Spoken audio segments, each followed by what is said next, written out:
Vamos a hablar de un tema que está bastante presente, mencionado cada vez más, pero que también se deja mucho de lado. Bien. Ella es Luciana Pereira, es técnica en niñez, adolescencia y familia. Tiene un posgrado en violencia de género y consumo problemático. Le damos los muy buenos días, Luciana Pereira, si estamos en comunicación ya. Ahí la Buen ¿Qué vemos. día, tal? Buen Hola, bienvenida. día. Luciana. Buenos días, ¿cómo ¿Cómo estás? Bien. Están? Están? ¿Cómo Mu- están ustedes? Muy Muy bien, muy bien. bien. Muchas gracias por esta comunicación. Y bueno, la idea es poder introducirnos. Si bien en muchos lugares sale información, algunos consejos, pero a veces, bueno, no sabemos bien de qué se trata y lo seguimos ejerciendo a esto que es la violencia de género. Ujú. Sí, la verdad que es un tema que ahora, bueno, escuchamos mucho más y creo que de todas las personas, de las diversas personas de la sociedad, pero falta mucho todavía, yo siempre digo, para conversar y bueno, y tratar de llegar a un buen puerto, ¿no? Porque los casos siguen aumentando, los femicidios también, y lo que se ve ahora como muy preocupante también es el caso de niñas, ¿no? Que terminan asesinadas.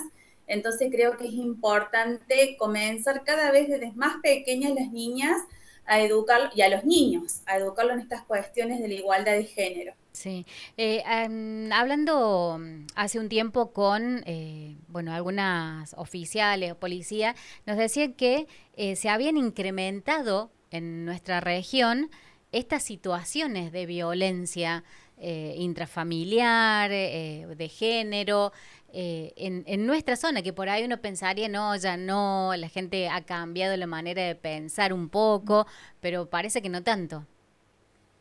No, no tanto y creo que cuesta porque las generaciones más grandes, digo yo siempre como las nuestras, a veces sin querer también replicamos estas situaciones de desigualdad en cosas simples, como que en una casa, en una familia, le decimos a nuestra niña que levante la mesa, que colabore con ciertas acciones y el varón es como que se queda sentado en la suya y en esas cuestiones básicas uno genera este tipo de violencias que después, obviamente, a medida que van creciendo, se van haciendo mayores. Claro. En esto de la cuestión de los juguetes para nena, de los juguetes para nena, el rosa para nena, el celeste para varón, son todas cuestiones que uno piensa ahora que ya no se dan, pero se dan todo el tiempo, digo.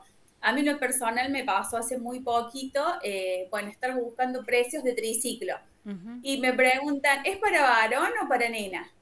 Entonces, en esos pequeños mensajes es que uno va generando estas diferencias, estas desigualdades que se incrementan con el paso del tiempo. Claro. ¿Qué tipos de violencia de género hay y cuáles son estos algunos ejemplos? Bueno, me parece que lo más importante primero es definir lo que Ujú. es la violencia de género en sí, que es toda conducta, acción o omisión que de manera directa o indirecta se puede generar tanto en el ámbito público como privado, siempre basada en una relación desigual de poder, afecta la seguridad, la libertad, la integridad física, económica, sexual, patrimonial de las mujeres. Son conductas concretas a las mujeres por el solo hecho de ser mujer. Bien. Bueno, tipos de violencia tenemos varias. Las que por ahí más están en esto de conversar es la violencia física, la violencia psicológica, la violencia sexual, económica, patrimonial, simbólica. A veces, y nos pasa mucho en los pueblos sobre todo, es muy difícil por ahí plasmar la violencia en una denuncia cuando no hay golpes físicos, ¿no? Ujú. Claro.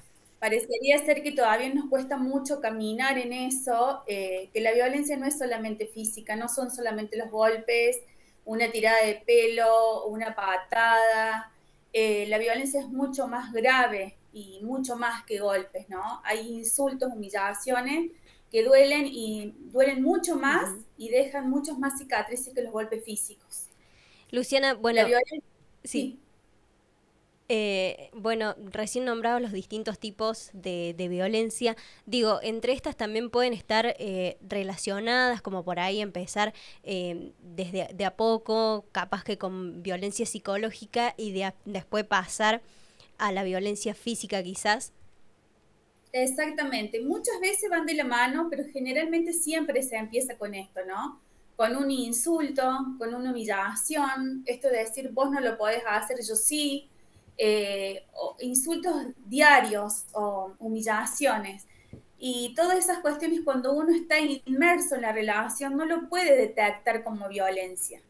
Por eso es que esa violencia va creciendo y no nos damos cuenta ni siquiera muchas veces cuando llega el primer golpe, ¿no? Ujú. Y para ese entonces ya estamos dentro de lo que se conoce como el círculo de violencia, que es muy difícil salir. También tenemos siempre la mirada y el juzgar del otro que dice, oh, ¿y cómo no se va a dar cuenta que está en una situación de violencia? ¿O cómo no sale? ¿Cómo no lo deja? Y no es tan fácil. Si fuera tan fácil, no estaríamos hoy con las cifras tan elevadas de feminicidios, de denuncias. Cuando uno está en ese círculo de violencia es muy difícil salir.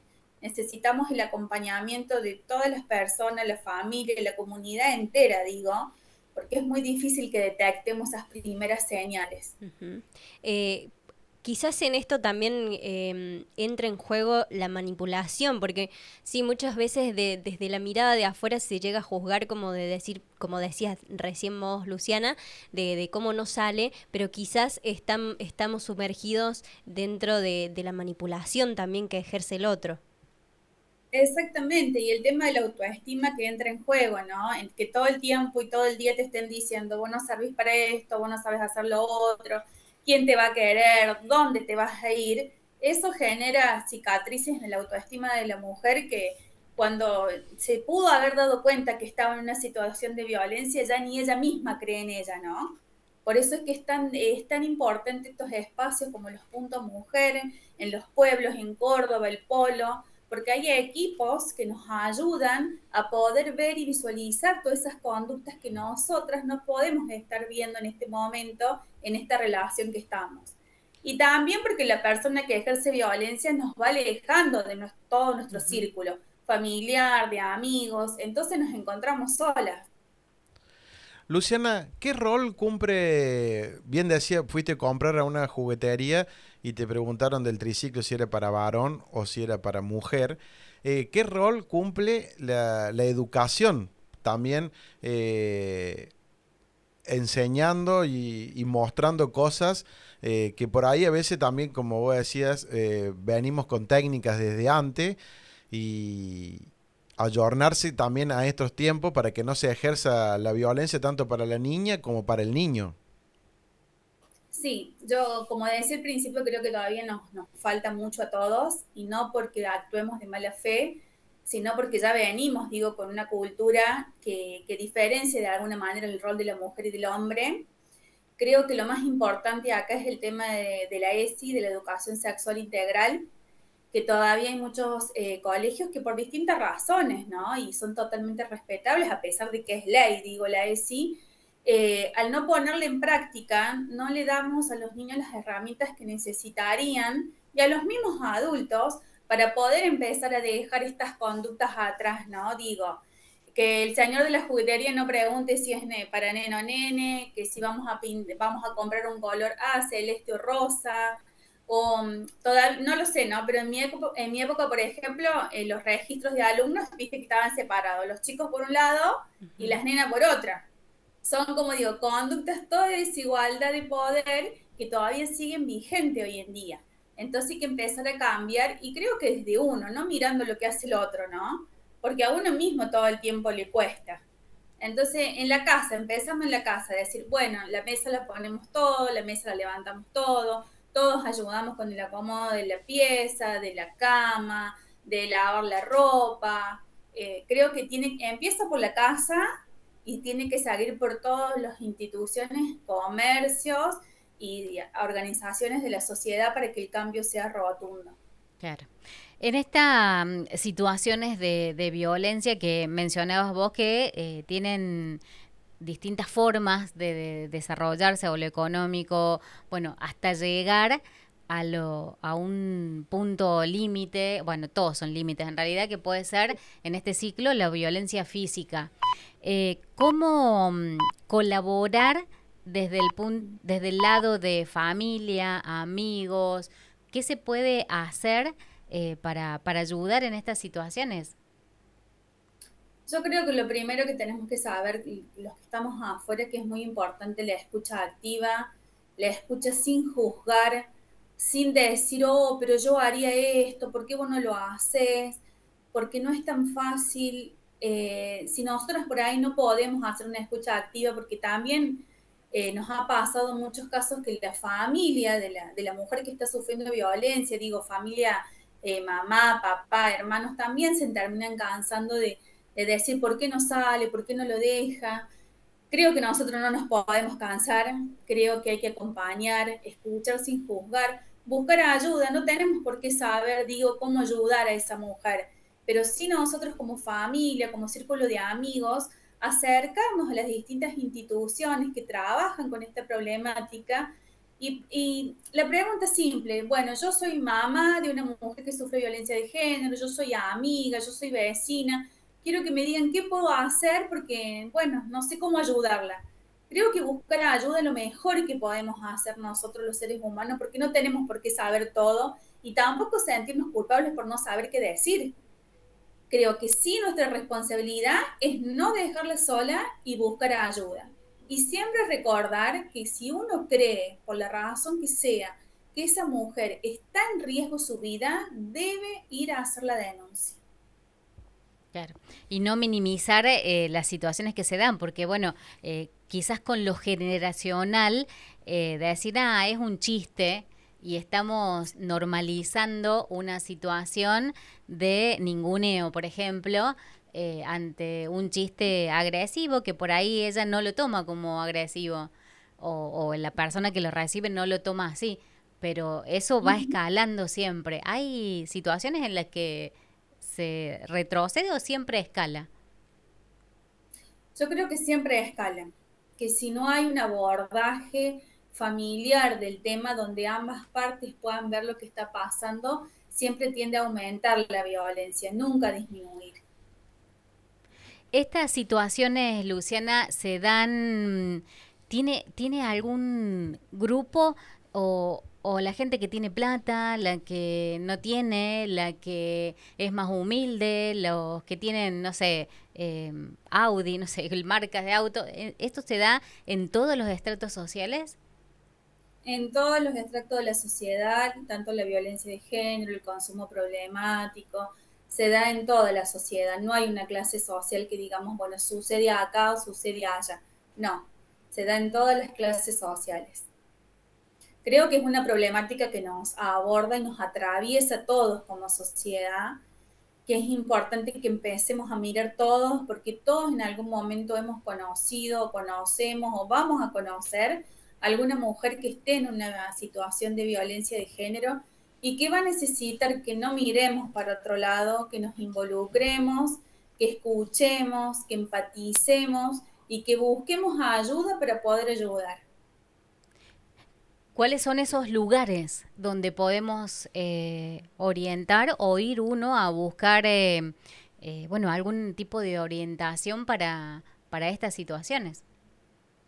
Hay una línea gratuita del Polo de la Mujer que es 0800 888 98 98, que por ahí en las vidas de los pueblos, yo vivo en Santa Rosa también, que es un pueblo, la gente tiene miedo muchas veces Mm. de ir a las comisarías, de ir a los equipos locales, porque está esta mirada del otro, que qué van a decir si me ven entrar a la comisaría, o qué van a decir que yo me quiero meter, que lo hago de metida.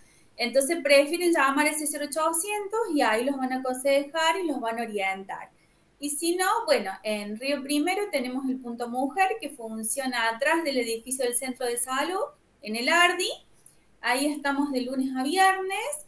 Pueden llegarse a conversar, bueno, me pueden encontrar a amigos, mis compañeros, y ahí estamos para escuchar, acompañar, orientar, asesorar en lo que necesiten.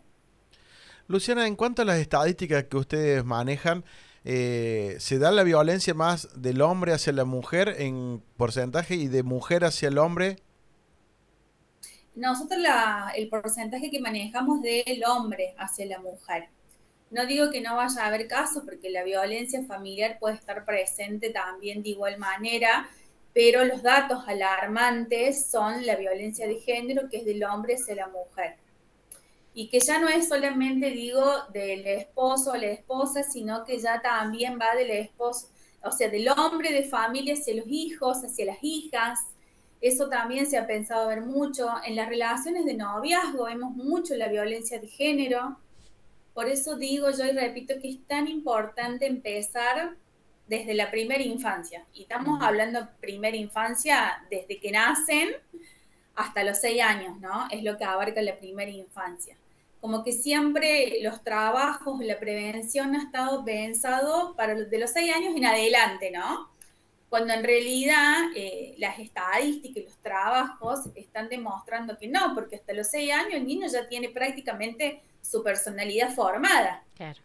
Entonces hay que empezar desde antes, desde mucho antes para no llegar tarde. Desde que nace hasta los 6 años que abarca la primera infancia, es necesario ahí trabajar, hacer prevención, que es un poco el eje que tiene acá la Secretaría de Desarrollo Humano, trabajar mucho la prevención. Queremos trabajar en los jardines, en los primarios, y obviamente en el secundario ya trabajar cuestiones un poco más específicas de la violencia de género en el noviazgo. Claro. Sí, que también en la adolescencia sería el punto clave también para no iniciar una situación o relación que seguramente termina no Que muy bien. perdure en el tiempo y Ujú, que termine en situaciones graves. ujú. Exactamente. Y no sé Y qué los... también como papá estar atentos, ¿no? Ujú, Con nuestros hijos adolescentes, porque a veces también pensamos que esto no nos va a pasar a nosotros, que no nos va a mm, llegar y le puede pasar a cualquiera. Entonces estar atento a las conductas de nuestros hijos, ¿no? Tanto mujer como hombre. Y a seguramente. hablar. Yo creo que también lo que se ha perdido mucho en las familias es el diálogo, no porque uno no quiera, sino porque, bueno, en esta sociedad cada vez tenemos que trabajar más, cada vez permanecemos más tiempo fuera de la casa, entonces el diálogo es algo que se va dando de parado, digo ahora, ¿no? Entonces, encontrar el espacio para poder hablar con nuestros hijos y saber en qué están, cómo están, si están en una relación, a hablar de las conductas sanas, de lo que está bien, de lo que está mal, no tener miedo a hablar. Y como papá también nos puede pasar de no saber qué decirle a nuestros hijos. Y Claro. de nuevo repito esto, la importancia de que no tenemos que sentirnos culpables, pero no tenemos que quedarnos paralizados. Tenemos que ir y buscar ayuda donde corresponde para poder darle las mejores herramientas a nuestros hijos. Luciana, clarísimo, planteado este tema, obviamente está interesante poder seguir charlándolo, que no deje de estar en las conversaciones de las familias, de las amistades y sobre todo de no normalizar situaciones, como vos decías, de todas estas posibles formas de violencia y llegarse a los lugares donde corresponden, que están aquí en Río Primero, bueno, y en los diferentes pueblos que por suerte están atendiendo a cada una de estas situaciones. Luciana, ha sido, bueno, sumamente útil la información. Seguramente vamos a seguir en contacto para, bueno, charlar más qué se hace desde Punto Mujer para toda la región. Bueno, muchas gracias a ustedes por la invitación y por preocuparse y ocuparse de estos temas, que es necesario hablarlos para poder encontrar una solución en conjunto con la sociedad toda. Muy bien, muchísimas Muchas gracias. gracias. Muchas Felices gracias. Pascuas.